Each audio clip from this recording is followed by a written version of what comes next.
Ano to, yung pasta ng ano to, lasagna. Yan, nandito pa si mama, meron yan na nito. May nabili na ako bago siya umuwi. Ito isa kailangan ko lutuin.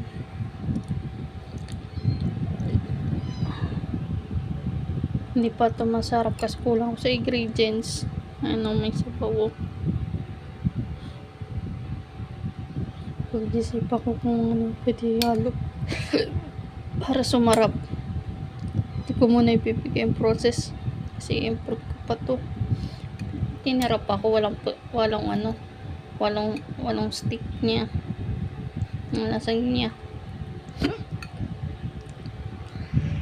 Sige, yun lang muna.